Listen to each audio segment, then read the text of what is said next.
नमस्कार फ्रेंड्स, कैसे हैं आप लोग। उम्मीद करता हूँ बहुत अच्छे होंगे। फ्रेंड्स, आज की क्लास में हम लोग देखने वाले हैं परसेंटेज। परसेंटेज में हम लोग पढ़ते हैं, फ्रैक्शंस को परसेंटेज में कन्वर्ट करना हम लोग सीखते हैं। देखिए दोस्तों, सबसे पहले हम लोग जान लेते हैं कि परसेंटेज, इसको हिंदी में कहते हैं प्रतिशत। परसेंटेज का मतलब क्या होता है। देखिए, परसेंटेज का मतलब होता है प्रति 100 में एक।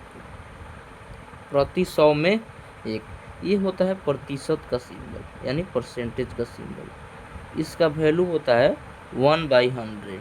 इसका वैल्यू होता है 1/100, यानी प्रतिशत का जो है वैल्यू होता है 1/100। इसी को हिंदी में प्रतिशत कहते हैं, और प्रतिशत का वैल्यू 1/100 होता है।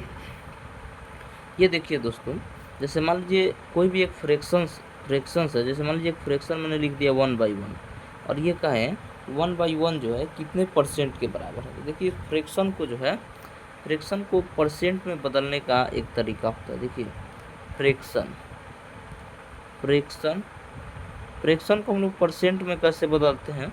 परसेंट में फ्रैक्शन को जब हम लोग परसेंट में बदलते हैं तो इसमें 100% से मल्टीप्लाई करते हैं, यानी 100 से मल्टीप्लाई करते हैं। जैसे 1/1 एक भिन्न है, एक मैंने फ्रैक्शन लिया है, और ये जो है कितने परसेंट के बराबर है। तो परसेंट में ले जाने के, देखिए फ्रैक्शन से परसेंट में ले जाने के लिए इसमें 100% से मल्टीप्लाई करते हैं। जब इसमें हम 100% से मल्टीप्लाई करेंगे तो ऊपर हो जाएगा 100 और नीचे 1 रहेगा, तो 100% ही कहलाएगा। यानी 1/1 जो भिन्न है ये कितने परसेंट के बराबर है, तो 100% के बराबर है।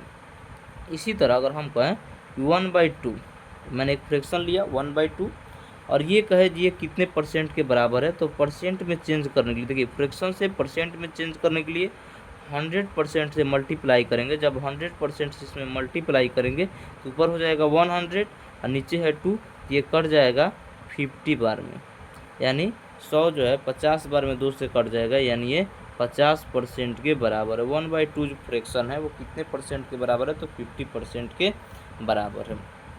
इसी तरह हम बात करें 1/3 की।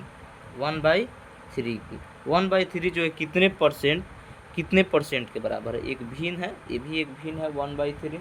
इस तरीके से इसे हम प्रतिशत में चेंज करें, यानी परसेंटेज में चेंज करें, तो 100% से क्या करेंगे, तो मल्टीप्लाई करेंगे। जब भी हम किसी भिन्न में 100% से मल्टीप्लाई करेंगे तो ये भिन्न का जो मान है वो परसेंट में आ जाएगा।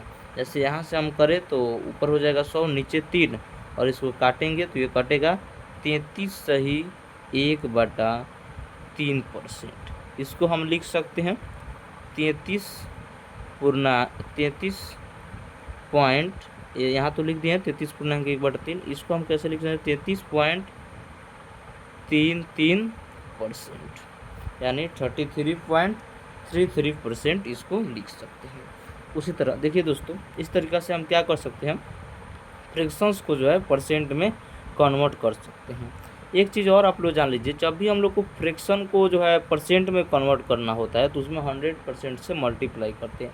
अगर हमको परसेंट को जो है अगर फ्रैक्शन में कन्वर्ट करना होता है तो हम क्या करते हैं, तो 100 से डिवाइड करते हैं। 100% से डिवाइड करते हैं तो हम आसानी से जो है प्रतिशत से फ्रैक्शन में आ जाते हैं, यानी परसेंट से फ्रैक्शन में आ जाते हैं। जैसे हम कहें ये 100%, जैसे मान लीजिए ये प्रतिशत में एक मान लेते हैं हम 100%। जो इसको मान लीजिए हमको भिन्न में लिखना है, भिन्न में कि 100% का भिन्न में कितना मान होगा, ये कितना हो, देखिए 100% का मतलब है कि ये 100 है, और परसेंट का मतलब ये बाटा में 100 है। अभी बताया था यहाँ पे परसेंट का मतलब होता है 1/100, तो वहाँ 1/100 रखेंगे तो 100 में गुना होगा तो 100 होगा, नीचे आएगा 100, तो 100 से 100 कट जाएगा कितना बार में, एक बार में। यानी ये जो है 100% जो है कितने के बराबर होता है, तो 1/1 के बराबर होता है। हम इसको ऐसे भी लिख सकते हैं। उसी तरह हम कहें कि ये जो 50% है, 50% ये कितने के बराबर होता है फ्रैक्शन में, तो 50% कितने के बराबर होता है, तो हम इसको कटाएंगे तो नीचे आ जाएगा 100, और 50 से 100 कटेगा कितना बार में, 2 बार में, नीचे 2 बार में कटेगा तो ऊपर हो जाएगा 1/2। इस तरीक़ा से फिर से हम इसे भिन्न में क्या कर सकते हैं, कन्वर्ट कर सकते हैं। तो परसेंटेज से फ्रैक्शन में कन्वर्ट करने के लिए हम 100% से डिवाइड करेंगे, वहीं जब हमको फ्रैक्शन से परसेंट में कन्वर्ट करना होगा तो 100% से मल्टीप्लाई करेंगे। आइए दोस्तों, इसके आगे हम देख लेते हैं। इसको देख लेना बहुत ज़रूरी हो जाता है, इसको याद करना भी बहुत ज़रूरी हो जाता है। ये सारी चीज़ें, ये जो भी है जो हम लोग अभी निकाल रहे हैं, भिन्न का मान जो है प्रतिशत में जो चेंज कर रहे हैं, निकाल रहे हैं, इसको याद करना जरूरी हो जाता है। ये बहुत सारे चैप्टर में बहुत काम देता है। जैसे 1/3 का हम देखें, 33 सही 1/3%, इसको हम ऐसे भी लिख सकते हैं 33.33%। उसी तरह हम बात करें 1/4, 1/4 जो है कितने परसेंट के बराबर होता है। तो ये फ्रैक्शन है, परसेंट में चेंज करना है। फ्रैक्शन से परसेंट में चेंज करने के लिए 100 से मल्टीप्लाई करेंगे तो कितना मिलेगा, ये कट जाएगा कितना बार में, 25 बार में। 25 से कम 25, यानी ये 25% हो जाएगा। कितना परसेंट, 25%। उसी तरह 1/5 जो है कितने परसेंट के बराबर होता है, तो 1/5 कितने परसेंट के बराबर होता है, तब परसेंट में चेंज करना है तो 100 से क्या करेंगे, 100% से मल्टीप्लाई करेंगे तो आसानी से हम इसे परसेंट में चेंज कर पाएंगे। अब हम इसे नहीं लिख पा रहे हैं क्योंकि आप लोग आसानी से समझ गए कि हमें करना क्या है। करना क्या है, तो 100% से मल्टीप्लाई करना। हमको याद है तो सिंपल हम लिख दे रहे हैं, आपको भी क्या करना है, इसको याद करना। इसको याद रखना बहुत बहुत ज़रूरी हो जाता है। इसको याद रखना बहुत ज़रूरी होता है क्योंकि ये बहुत सारे चैप्टर में काम आने वाले हैं। जैसे इसका मान होता है कितना, 20%। आप ऐसे भी देख सकते हैं, यहाँ 100% से मल्टीप्लाई करेंगे तो ऊपर हो जाएगा 100 और नीचे है 5, तो 100 को 5 से काटेंगे तो कितना बार में, 20 बार में कटेगा, यानी 75 जो कितना हो जाएगा, 100 हो जाएगा। इस तरह से इसका मान जो है 20% हो जाएगा। उसी तरह हम 1/6 की बात करें, 1/6 जो है कितने परसेंट के बराबर होता है, तो 1/6 जो है 16 सही 2/3% के बराबर होता है। इसको हम ऐसे लिखे पॉइंट में, तो इसको लिख सकते हैं 16 पॉइंट। यहाँ देखिए, जब 1/3 रहता था, 1/3, तो हम इसको क्या लिखते थे, 33%। 1/3 रहता तो 33%, तो 2/3 है। ये यहाँ 1/3, यहाँ 2/3, सिर्फ क्या आ गया, या अंश में 1 है तो या अंश में 2 हो गया, यानी इसमें क्या हो गया, दुगुना हो गया। जब दुगुना, यहाँ देखिए, यहाँ ना 1/3 और 2/3 है, तो यहाँ देखेंगे बाई में नीचे क्या है, 3 है, यहाँ भी 3 है, यहाँ 1 था, यहाँ 2 हो गया, दुगुना हो गया, तो यहाँ भी 3 है, तो हम इसको क्या कर देंगे, दुगुना कर देंगे, यानी 6 हो जाएगा। यहाँ पे क्या हो जाएगा, 6, यानी 16.66% हो जाएगा 1/6 का वैल्यू। ठीक है, उसके आगे देखिए होगा 1/7।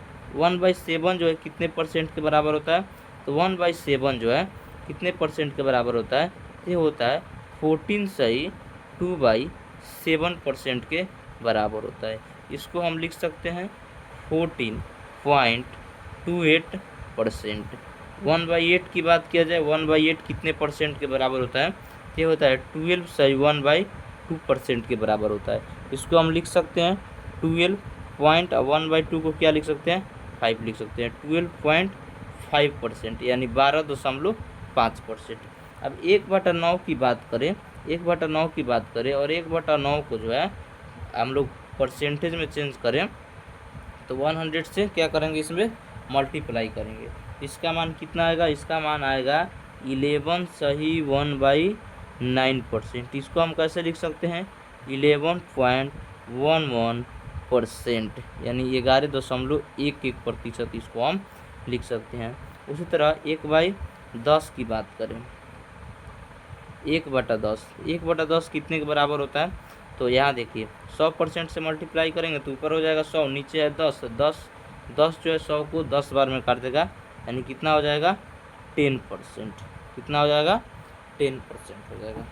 इसी तरह देखिए, और हम लोग आगे देख लेते हैं, 1/10 तक हम लोग देख लिए, इसके आगे देख लेते हैं 1/11 से 1/11, 1/10 तक हम लोग देख लिए अभी। अब देखिए यहाँ लिखते हैं हम 1/11। 1/11 जो है कितने परसेंट के बराबर होता है, 1/11 कितने परसेंट के बराबर होता है। तो इसमें क्या करेंगे, 100% से मल्टीप्लाई करेंगे। जब 100% से मल्टीप्लाई करेंगे तो यहाँ मिलेगा 9 सही 1/11%, इसको लिख सकते हैं 9.09%। उसी तरह 1/12 की बात करें, 1/12 जो है कितने परसेंट के बराबर होता है, तो 1/12 जो है 8 सही 1/3% के बराबर होता है। 1/13 की बात करें तो 1/13 कितने परसेंट के बराबर होता है, तो परसेंट में चेंज करने के लिए 100% से मल्टीप्लाई करेंगे, आसानी से हम इसे परसेंट में चेंज कर सकते हैं। हमें याद है, हम लिख दे रहे हैं, आपको भी क्या कर लेना है, इसको याद कर लेना। ये याद रखना बहुत ज़रूरी हो जाता है। ऐसे आप बना भी सकते हैं, बनाने का भी मैंने तरीका बता दिया है। अगर आप चाहे याद करने को तो याद भी रख सकते हैं, ज़्यादा ज़रूरी होता है इसको याद करना। 1/13 जो है कितने परसेंट के बराबर होता है, तो 7 सही 9/13% के बराबर हो जाता है। 1/14 कितने परसेंट के बराबर होता है, 1/14 जो है 7 सही 1/7% के बराबर हो जाता है। उसी तरह हम बात करें 1/15 की, तो 1/15 जो है कितने परसेंट के बराबर हो जाता है, तो 1/15 जो है 6 सही 2/3% के बराबर होता है। इसको हम ऐसे भी लिख सकते हैं, इसको ऐसे लिख सकते हैं 6.66% के बराबर होता है। 1/16 जो है कितने परसेंट, 1/16 जो फ्रैक्शन है ये कितने परसेंट के बराबर होता है, तो 1/16 जो है 6 सही 1/4% के बराबर होता है। इसको हम लिख सकते हैं 6 पॉइंट और 1/4 होता है, क्या लिख सकते हैं 2% लिख सकते हैं। आप लोग चाहे लिखना तो लिख सकते हैं। इसी तरह अगर 1/17 की बात करें तो 1/17 जो है कितने परसेंट के बराबर होगा, तो 1/17 जो है 5 सही 15/17% के बराबर होता है। 1/18 की बात करें, 1/18 जो है कितने परसेंट के बराबर होता है, तो 1/18 जो है 5 सही 5/9% के बराबर होता है। 1/19 की बात करें, 1/19 जो है कितने परसेंट के बराबर होता है, इसमें 100% से मल्टीप्लाई करेंगे तो ऊपर हो जाएगा 100, नीचे है 19, तो हो जाएगा ऊपर हो जाएगा 100 और नीचे है 19, तो 19 बचे हो जाएगा 95, 19 बचे 95 यानी 5 सही, अब बच जाएगा 5, तो ऊपर चला जाएगा 5 और 19 जो है भाजक है तो भाजक जो है नीचे आ जाएगा, यानी 5 सही 5/19% हम इसको लिख सकते हैं। उसी तरह से 1/20 की बात करें तो 1/20 जो है कितने परसेंट के बराबर होता है, तो 5% के बराबर होता है। ये सारे फ्रैक्शंस का मान है दोस्तों, इधर इसको ध्यान रखना जरूरी हो जाता है। हम इसको ऐसे भी याद कर सकते हैं 5% को फ्रैक्शन में कितना लिख सकते हैं, 1/20, 5 सही 5/19% को फ्रैक्शन में कैसे लिख सकते हैं, तो 1/19%, 5 सही 5/9% को फ्रैक्शन में कैसे लिख सकते हैं, तो 1/18%। इस तरीक़ा से दोनों तरीक़ा से याद रखना ज़रूरी हो जाता है। अगर मान लीजिए हम ऐसे याद कर लेते हैं 1/20 जो है कितने परसेंट के बराबर होता है, 5%। जब एक तरीका याद हो जाए तो दूसरा ऑटोमेटिक धीरे धीरे हम प्रैक्टिस करते रहेंगे तो आसानी से वो भी हमें याद आने लगेगा और दिमाग में वो भी सेट हो जाएगा, तो हम आसानी से उसे क्या कर सकते हैं, बता सकते हैं और लिख सकते हैं। इस तरीक़ा से हमने देखा कि फ्रैक्शंस को जो है कैसे परसेंटेज में कन्वर्ट किया जा सकता है। इजली आसानी से इसे क्या किया जा सकता है, तो कन्वर्ट किया जा सकता है। तो इस वीडियो को यहीं तक रखते हैं। चलिए दोस्तों, आगे की वीडियो में हम लोग आगे की टॉपिक पर बात करेंगे।